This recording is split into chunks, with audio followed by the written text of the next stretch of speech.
Assalamualaikum warahmatullahi wabarakatuh. My name is Nur Atikah Anwar. I just finished my second phase internship, which is in International Institute of Halal Research and Training under IIUM.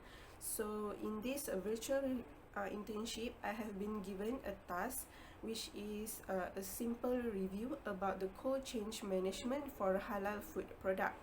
This task was given for me by industrial supervisor, and this is the main task for me for the whole 5 weeks.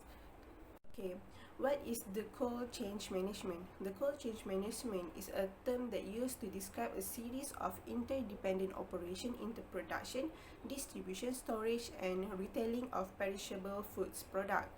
This is to preserve the integrity and quality of the product and ensuring the shelf life of the perishables good. This cold chain management can delay many of the microbial, physical, chemical, and biochemical reactions associated with food spoilage and deterioration.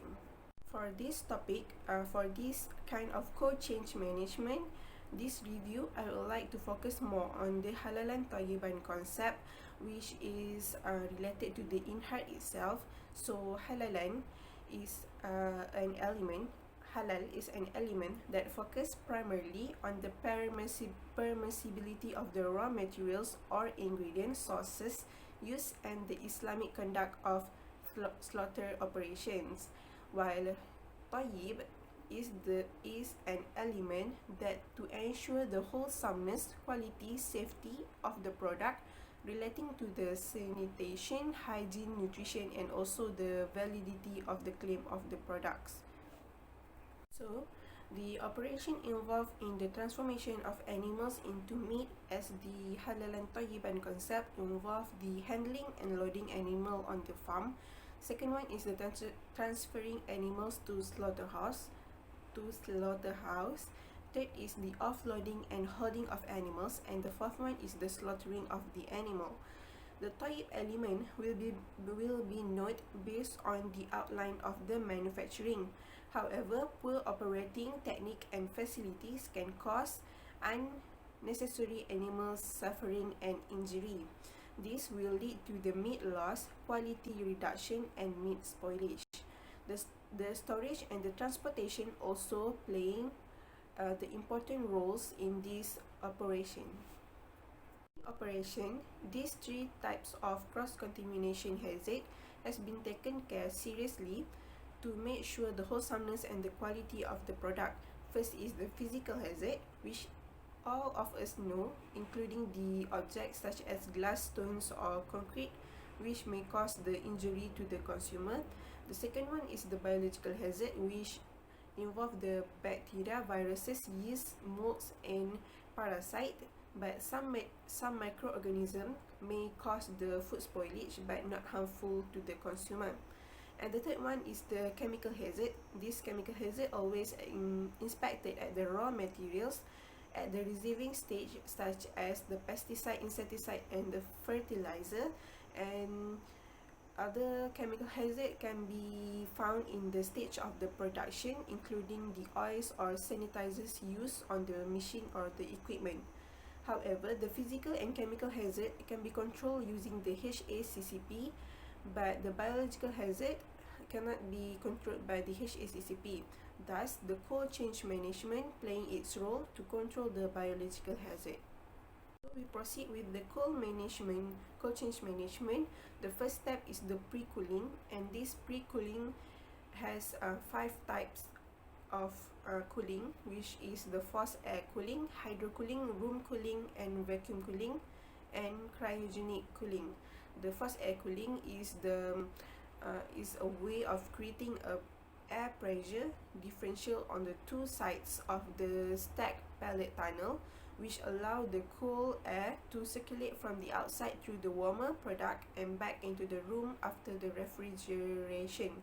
And the second one is hydrocooling. Hydrocooling always involve a chill or cool water to lower the product temperature. And the third one is the traditional one, which is the room cooling, which is placing the products in either boxes or pallets inside a cool room. However, this room cooling take a much longer time compared to other type of pre-cooling, and this room cooling sometimes used as used after other pre-cooling to stabilize the temperature of the product. And the fourth one is the vacuum cooling. This cooling is used when rapid cooling of the product is required. This the pressure from the vacuum will drop the point of water where water can boil, and this can boost the evaporation process. And the fifth one is the cryogenic cooling. Cryogenic cooling is achieved using a liquid nitrogen or dry ice. This process involves the products to travel through the conveyor into the tunnel where the liquid nitrogen evaporates. The temperature of the product will rapidly reduce. The cold chain management proceed with the commercial transportation, which have also 5 type of transportation, which is land transportation, which is the most common transportation that have been used in the transportation of the food, and the air transportation. However, the air transportation is limited due to high cost and required only by the high perishable food product with the short shelf life. And the third one is the sea transportation. Sea transportation is much slower than air transportation. However, it is cost effective and performed in a specialized vessels or refrigerated containers.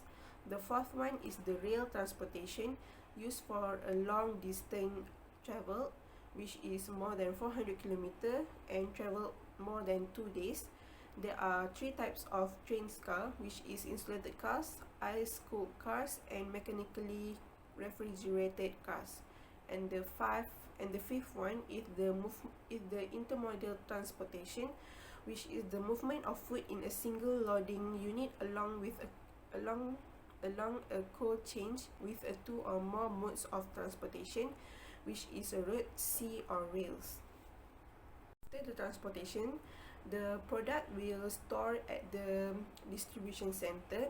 Thus, the perishable food is usually transported from one distribution center to the other distribution center after the harvesting process.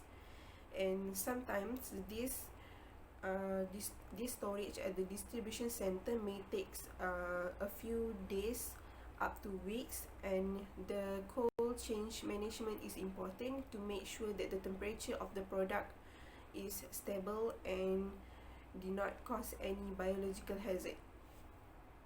After storage at the distribution center, the product then proceed to the retailers. The retailers play an important role to make sure that the temperature of the product is stabilized. Then proceed to the last step in the cold chain management, which is the transportation and storage by consumer. This is the most problematic or the most uncontrollable step for the cold chain management, because some customer or consumer did not aware of the importance of the cold chain management. There is insufficient cooling of the food from the movement of the consumer purchase until they consume. For the example, a consumer buy a product in the shopping market, then they put the product in the car, but they continue shopping in the shop. Then the product will increase in temperature and may lead to biological hazard or microbial contamination. Besides that, at the house, regular door opening of the refrigerator or overloading refrigerator can cause the temperature of the food product did not stabilize well and may cause the biological hazard to happen. To improper storage of the food spoilage can happen by microbial contamination. This can cause a foodborne illness, which happen due to consuming contaminated foods either from poor personal hygiene, improper cooking, improper food handling, and the most important and related to this topic is the improper food storage. The microbial contamination is unavoidable when come to improper food storage. Example of the spoilage bacteria are Pseudomonas species, Campylobacter, Staphylococcus aureus, Salmonella, and Clostridium botulinum, and many more. Challenges and recommendation in this co-change management. The challenges is that this co-change management did not have any fixed or regulated guidelines for the production or for the producer or consumer to follow, and this will cause the co-change management may not be as effective as it may be. And the second one is the implementation of management system based on the time temperature measurement. The recommendation is that efficient pre-cooling, because efficient pre-cooling may sustain and may stabilize the temperature of the food product longer. And the second one is to implement the co-change management is the developing country. As we all know, the developed country has implemented this kind of the co-change management, especially in Europe, US, America, and this co-change management is good if it can be developed in if it can be implemented in the developing countries. Okay, that's all from me. Thank you, and I hope that all of you can understand this topic for co-change management, because this is a new topic for me, and I'm doing a simple review based on the paper of the developed country on how they using or manage the co-change management. And I hope this review can give you some new knowledge about the co-change management and how we can avoid the biological hazard by controlling the temperature of our food product. Thank you.